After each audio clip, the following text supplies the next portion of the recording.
Hi, இந்த வீடியோவில் தமிழ் சீனியரில் கேட்குற ஸ்டேட்மெண்ட் பார்க்கலாம்.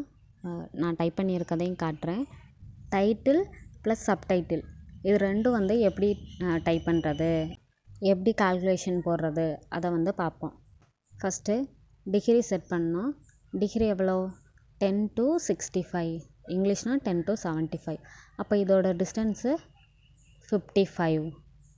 ஓகே, இப்போ டைட்டில் சென்ட்ரு பண்ணணும். அதுக்கு டைட்டிலை ஃபுல்லாக கவுண்ட் பண்ணி அந்த 55லேருந்து மைனஸ் பண்ணி 2 டிவைட் பண்ணணும்.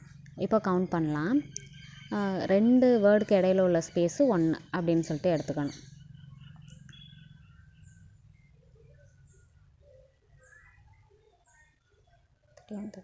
$33.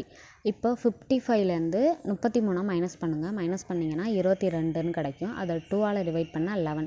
இப்போது 10 டிகிரிலேருந்து கரெக்டாக 11 ஸ்பேஸ் விட்டு இதை டைப் பண்ணணும். ஒரே லைன்லேயே அடிச்சிடலாம். ஓகே, இதை அடித்து முடிச்சதுக்கப்புறம் ஹைஃபனை வச்சு கோடு போட்டுருங்க. இங்கிலீஷாக இருந்தால் கேபிட்டலில் டைப் பண்ணுவோம், தமிழாக இருந்தால் கீழே கோடு போடுவோம். இது முடிச்சதுக்கப்புறம் டபுள் லைன் ஸ்பேஸ் விட்டுட்டு, அதாவது ஹேண்டில் 2 டைம் மூவ் பண்ணிவிட்டு கீழே உள்ள ஸ்டேட்மெண்ட் அடிக்க ஆரம்பிச்சிடலாம். இந்த இடத்துல பாருங்கள், கரெக்டாக 11 ஸ்பேஸ் விட்டு இதை டைப் பண்ணணும். அப்புறம் சிங்கிள் லைன் ஸ்பேஸ்லேயே வச்சு கோடு போட்டுறணும். ஓகே, இது முடித்ததுக்கப்புறம் டபுள் லைன் ஸ்பேஸ் விட்டுட்டு மறுபடியும் ஹைஃபன் 10லேருந்து 75 வரைக்கும் ஹைஃபன் போட்டு அடுத்த ஸ்டார்ட் பண்ணிடலாம். அதுக்கு முன்னாடி கால்குலேஷன் பண்ணணும். இப்போ கால்குலேஷன் எப்போதுமே என்ன பண்ணணும், லாஸ்ட்டு காலம்லேருந்து தான் எப்போதுமே ஸ்டார்ட் பண்ணணும். இதில் கமா கொடுத்துருக்காங்க அப்படின்னா எல்லா நம்பர்ஸுக்கும் கொடுக்கலனா நீங்கள் அந்த கமா போட்டு பிரிச்சுக்கோங்க. கமா இல்லாமல் அடிக்கக்கூடாது. ஓகே, இதில் எந்த மாதிரி பிரிச்சுருக்காங்களோ அதே போல் பிரிச்சுக்கோங்க. 3, 2 அந்த மாதிரி தானே பிரிச்சுருக்காங்க, அது மாதிரி பிரிச்சுக்கோங்க. அவ்வளோதான். இப்போது இருக்கிறதுலே இது ஹையஸ்ட்டுன்னு பார்க்க போகிறோம். ஹையஸ்ட்டை வச்சு தான் கால்குலேஷன் போட முடியும்.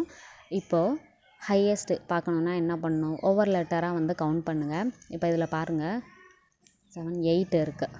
இதுலேயும் 8, இதுலேயும் 8. இதில் பாருங்கள் 1, 2, 3, 4, 5, 6, 7, 8, 9 இருக்குது. அப்போ ஹையஸ்ட் எவ்வளவு? 9. இப்போது கீழே உள்ளது எல்லாமே 8 தான் இருக்கும். இப்போ இந்த காலமுக்கு ஹையஸ்ட் 9. அப்போ 9ஓட 1 ஆட் பண்ணணும். லாஸ்ட் காலமுக்கு மட்டும் 1 ஆட் பண்ணணும். 9 + 1 10. அப்போ இந்த காலமுக்கு எவ்வளோ ஸ்பேஸ்? 10. அவ்வளோதான், முடிஞ்சு. அதே போல் நெக்ஸ்ட் காலம். அதே போல் இதுலேயும் ஹையஸ்ட் எதுன்னு பாருங்கள். இதுலேயும் இதான் ஹையஸ்ட் 9. இப்போது இந்த காலமுக்கெல்லாம் 2 ஆட் பண்ணணும். இந்த கேட்கப்பட்ட இதையும் கவுண்ட் பண்ணி பார்த்தாச்சா, அதுலேயும் கம்மி தான் இருக்குது. இப்போ 9 + 2 11. இந்த காலமுக்கு எவ்வளோ ஸ்பேஸ்? 11. அதே போல் நெக்ஸ்ட் காலம். இதுலேயும் 9 தான் ஹையஸ்ட்டாக இருக்கும். அப்போ 9 + 2 11. இப்போது 4 காலமும் கண்டுபிடிச்சாச்சு. இப்போது இது ரெண்டையும் பாருங்கள். இது எப்படின்னா, இந்த 2 காலமுக்கு இது சென்டர் பண்ணணும், இது 2க்கு இது, அந்த மாதிரி. அப்போது ஃபஸ்ட்டு இது ரெண்டையும் கவுண்ட் பண்ணுங்கள். 11 + 10 21. இப்போது இதை கவுண்ட் பண்ணுங்கள். 1, 2, 3, 4, 5, 6, 7, 8, 9. இப்போ இதுலேருந்து மைனஸ் பண்ணிக்கோங்க. மைனஸ் பண்ணிங்கன்னா 12ன்னு கிடைக்கும்.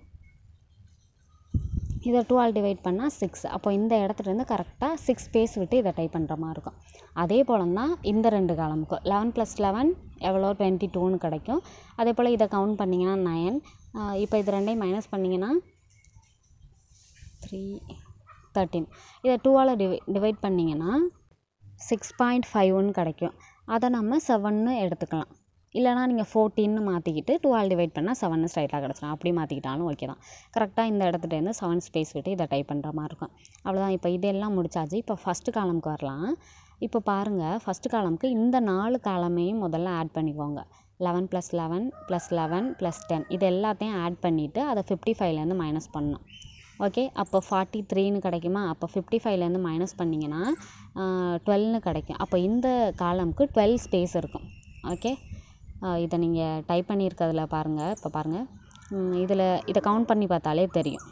ஃபஸ்ட்டு காலம் எப்படி நான் பிரிச்சுருக்கேன்ல, அதுபடி கரெக்டாக டைப் பண்ணியிருக்கேனான்னு பார்ப்போம். ஃபஸ்ட்டு 10, 2, 3, 4, 5, 6, 7, 8, 9, 10 இந்த இடத்துட்ட. அடுத்து 11, 1, 2, 3, 4, 5, 6, 7, 8, 9, 10, 11. அடுத்தும் 11. அதே போல் இந்த இடத்துல 11 இருக்கும். அடுத்து 11. இப்போ பேலன்ஸ் இருக்கிறத இதை கவுண்ட் பண்ணி பார்க்கலாம். 12 இருக்கணும்ல. 1, 2, 3, 4, 5, 6, 7, 8, 9, 10, 11, 12. கரெக்டாக இருக்கா? அவ்வளோதான், முடிஞ்சு. இந்த மாதிரி தான் நம்ம பிரித்து டைப் பண்ணணும். இப்போது இதுக்குள்ளே இந்த இடத்துல 7 ஸ்பேஸு, இந்த இடத்துல 6 ஸ்பேஸு. ஓகே, இப்போது இந்த மாவட்டம்ங்கிறது எப்படி டைப் பண்ணுறதுன்னு பார்க்கலாம். இப்போ மாவட்டம் இதை கவுண்ட் பண்ணுங்கள். இதில் 6 இருக்கும். இதை 12லேருந்து மைனஸ் பண்ணிக்கோங்க. மைனஸ் பண்ணால் 6, அதை 2 ஆல் டிவைட் பண்ணால் 3. அப்போது 3 ஸ்பேஸ் விட்டு மாவட்டம்ங்கிறத டைப் பண்ணுற மாதிரி இருக்கும். அப்போது இந்த இடத்துல பாருங்கள் 3 ஸ்பேஸ். அதே போல் இந்த இடத்துல 7 ஸ்பேஸாக 1 2 3 4 5 6 7. ஓகே, இந்த இடத்துல 6 கேட்கப்பட்ட இதை கவுண்ட் பண்ணிங்கன்னா இதில் 1 2 3 4 5 6 7 8 இருக்குது. இப்போ 11ல் 8 போச்சுன்னா எவ்வளவு? 3. அப்போ முன்னாடி 2 ஸ்பேஸ் விடலாம், கரெக்டாக இருக்கும். அதே போல் தொகை இதில் 5 இருக்குது. 11 மைனஸ் 5 7 6ன்னு கிடைக்கும். அப்போ 3.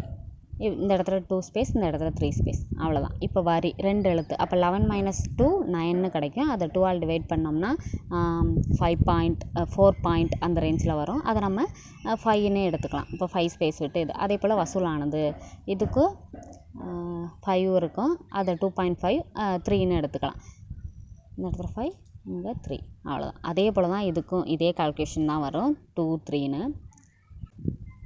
இதுக்கு 2 கீழே 3, இந்த இடத்துல 4ன்னு டைப் பண்ணியிருக்கேன். அதில் 3. அதே போல் அந்த வரி வசூலானது அதுக்கும் இவ்வளோ தான். சிம்பிள் தான் இது. இந்த மாதிரி தான் டைப் பண்ணணும். நெக்ஸ்ட் வீடியோவில் கீழே இருக்க கண்டென்ட் இருக்குல்ல, அதுக்கு கால்குலேஷன் எப்படி போடுறது, சென்டர் பண்ணி அடிக்கிறதுங்கிறத பார்க்கலாம். ஓகே, இப்போது இதில் பாருங்கள், இதில் 4 லைன் இருக்கா. அப்போ அந்த மாவட்டம்ங்கிறத எந்த இடத்துல டைப் பண்ணணுங்கிறத பார்க்கலாம். ஃபஸ்ட்டு என்ன பண்ணுங்கள், ஹைஃபன் முடித்ததுக்கப்புறம் இந்த நம்பரை டைப் பண்ணிடுங்க. அதுக்கப்புறம் கீழே அந்த ஹைஃபனை வச்சு கோடு போட்டுங்க. இது முடித்ததுக்கப்புறம் ஒரு ஹாஃப் ஸ்டிக் இறக்கி மாவட்டம்ங்கிறத டைப் பண்ணுங்கள். அதுக்கப்புறம் மறுபடியும் ஒரு ஹாஃப் ஸ்டிக் இறக்கி கேட்கப்பட்ட டைப் பண்ணுங்கள். அப்புறம் மறுபடியும் நெக்ஸ்ட் லைனில் தொகை 1 2 இது 3rd லைன், இது 4th லைன் இருக்கும். இப்போ அந்த மாவட்டம்ங்கிறது செகண்ட் லைனுக்கும் 3rd லைனுக்கும் சென்டரில் வரணும். ஓகே, ஹாஃப் ஸ்டிக் இறக்கி யூஸ் பண்ணலாம்.